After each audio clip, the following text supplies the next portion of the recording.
Ibay na suporta mula sa legislatura. Ito po ay lista ng aking patayang paniniwala at pangako para sa kabutihan ng mga Pasigueño. Magsusulong po tayo ng batas para sa karagdagang budget sa healthcare, education at delivery ng social services. Sa Team Kaya This, uunahin ang pagpapatayo ng mga ospital na kumpleto sa gamit at health centers sa bawat barangay na may kakayahan sa urgent medical care. Tayo po ang magtutulak ng suporta mula sa national government para sa mga infrastruktura na magpapabilis ng negosyo at magpapadali sa buhay ng bawat Pasigueño. Magiging institutionalized na po ang free legal assistance para sa mga mahihirap na Pasigueño. Sino mang Pasigueño na kailangan ng tagapagtanggol sa kanilang hinaharap na kaso, hindi napipila pa sa Public Assistance Office.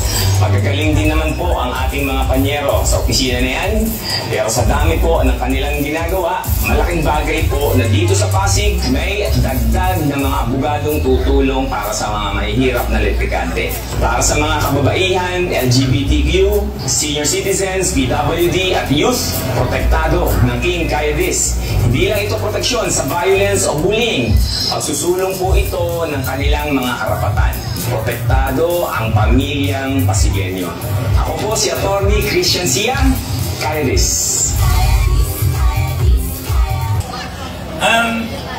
Mahirap po pagkakampanyahan dahil syempre may mga manok-manok tayo eh. Tama po ba ako? Kaya lang, kailan natin pag-uusapan ang problema ng Pasig? Di ba tuwing eleksyon lang naman tayo magkakaroon ng pagkakataong magkatipon-tipon? Dahil ordinaryong araw, di naman tayo matitipon ng ganito. Dadaanan natin yung ating mga pang-araw-araw na buhay. So kung andyan yung problema na hindi na pag-usapan ng eleksyon, kahit sino man na umaupo, dapat ho tugunan. Di po ba? Di naman ho ito pagalingan eh. Ang pinag-uusapan dito, interest po ng bayan. Kaya po ho, pag ako nagsasalita, sana kung meron na nung tinatamaan, bato-bato sa langit, tamaan huwag magalit. Pero, dapat may magsalita kung ano po ang kailangan ng Pasigueño. Di po ba? Kasi yung ordinaryong tao, kahit kung magreklamo, hindi naman pakikinggan. Hindi ba? Na-experience ko po yun. Mamamaos na kayo para reklamo, wala naman yung nangyayari. Pero, kapag eleksyon at may nagsasalita na kailangan ng taong bayan, nakikinig ang lahat. Botante man o kandidato. Tama po ba? At dito po sa Pasig, kailangan po natin, narinig po nyo, isang bagong ospital na may kumpletong kagamitan. Para ho yung mga cancer patient, hindi na ho sila problema pang chemotherapy. Alam niyo po ba kung magkano ang magpa-chemotherapy? Mahal. 120,000 ang gastos. So sa ordinaryong tao, na may sino gusto magkaroon ng cancer? Makita ko kamay? Wala. Pero may nagkakaroon. Tama po? May pinipili po ba ang cancer? Pwede bang may sa mayaman lang magkaroon yan? Kahit mahirap. Tama po? Eh paano kung mahirap ka sa Pasig at wala kang pera, nagkaroon ka ng ganyang sakit? Yan po ang gusto ng Team Kaya This, solusyonan po natin. Gusto niyo po ba yun? At ako ho, bilang congressman, ang magiging ambag ko po dyan, kung ako ho ang papipili nyo at papupusuan na maging congressman ng ating mga lungsod, gusto ko pong madagdagan ng ating mga congressman. Actually, kung titignan po natin ang Maynila, 2 milyon halos ang kanilang populasyon, 6 po ang congressman doon. Ang Pasig, ilan po ba tayo? Alam niyo po ba? Kulang 1 milyon, sa makatuwid hanggang 3 o pwede po ang Pasigueño. Pero hindi po ipapangako ang 3 congressman, baka hindi ko magawa. Pero madagdagan po ng isa, maging 2 man lang ang congressman ng Pasig yan. Kaya kong bitawan sa mikropono dahil yan po ang tatrabahuin ko. Gusto niyo yun? Dahil pag meron po tayong dagdag na congressman, ibig sabihin meron po tayong dagdag na pondo taon-taon. Yung dagdag na congressman, bukod sa natatanggap ng ating congressman ngayon, another 3 billion para sa mga pangangailangan ng Pasigueño. Magandang plano, di ba ba? At syempre ho, dagdag na boto para sa mga Pasigueño kung madagdagan ng congressman natin sa Kongreso. Alam niyo naman po, di ba? Kahit dito sa HOA nyo, paramihan po ng boto yan eh, di ba? So kailangan po, since marami na ang Pasig, dagdag na representasyon po ang kailangan natin sa Kongreso. At syempre po,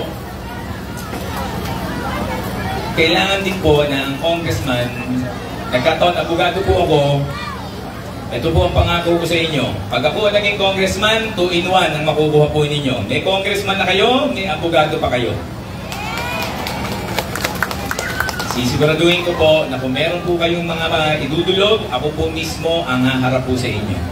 Para maintindihan ko ang problema at mabigyan ko po ng tamang solusyon. Okay po yun?